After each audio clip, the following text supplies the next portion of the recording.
Hey guys, what's going on? Today I'm gonna show you how we can save some money on building your own rabbit cage instead of buying stackables, which costs so much money.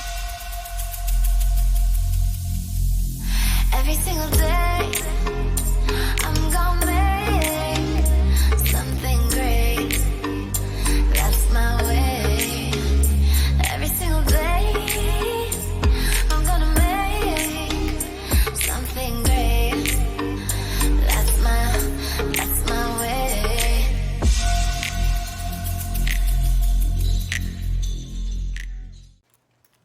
Hey guys, welcome back to K&A's Family Homestead. I'm Angel, and like I said, I want to show you how to save some money instead of buying those stackable cages for your rabbits, which I really thought they were pretty cool. And it's like on a professional level. They has the pull-out trays. They have, everything that you need.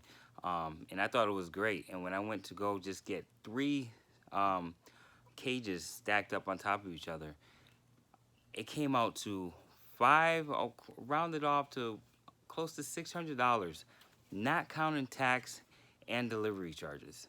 So just imagine I would be looking to spend close or around $700 just for three stackable cages. So what did I do? I went and bought me some galvanized 1x2s, 3x25 feet wires, and this is what I'm gonna do. I'm gonna put them together and actually make my own cages. Now I'm gonna show you some of the clips, and they actually work pretty good on using them. You can use them for not just rabbit cages, but also chicken cages and etc. It's good to put things together, and it holds very well. So you have these crimps like this, and they actually fit in there and pretty much bite onto the wire that you're gonna join together. And if you see it, it just makes this little circle, squeeze it until it's nice and tight. This is, see, this is gonna actually hold so good, real tight. It's not gonna, loosen or anything like that. So this is good for just about any galvanized wiring. So if you want to do your chicken hutch, rabbits, just about anything you want to do with galvanized wire, this is very good and very helpful. And like I said, with everything that I bought here, I want to say I spend about $140,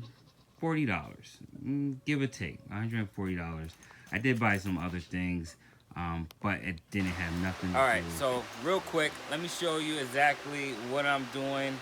I told you it's gonna be 15 feet long by 30 inches. Now, if you look at the ruler, I just laid it out real quick. It's pretty long, and it's gonna be very hard to try to maneuver it and bring it to the barn. Eventually, when the barn's up, they are gonna have their own little space. So what I'm going to do, I'm doing 5 sections. So I'm gonna take two, so I wind up just doing 4, and maybe later on I'll do another pair. But I want to keep them paired up, and so that's what I'm gonna do. Is it'll be easier to move around once I get it into the barn. So that's my goal. All right, guys, we are back. Here are the dimensions of the cage, the rabbit cage. Inside is 3 feet by 30 inches, and by 3 feet high. I know it seems pretty big, but these are big rabbits, and if I'm gonna keep them caged, I want to make sure they have more than plenty of room.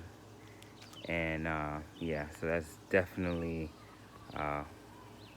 well, maybe it might be a little overkill, but but it's not wrong with that. So yeah, here's 4 out of the 5 I'm gonna do. So I got 1 more to do, but I'm actually thinking to maybe hold off on that because I want to make them in pairs. So what I did, these are not all together. They're actually paired up, so I can be able to easily move them and adjust them to the barn when it's all set. These will be 3 feet off the ground where I'll be making a stand, so it'll be off the ground completely, at least 3 feet, with a roof over it to give it some shelter. That's gonna be for right now. Like I said, eventually once the barn is in, they will have their own area. So I hope you enjoyed this video, and yes, happy homesteading, happy farming, guys. Till next time, one step at a time with K&A's.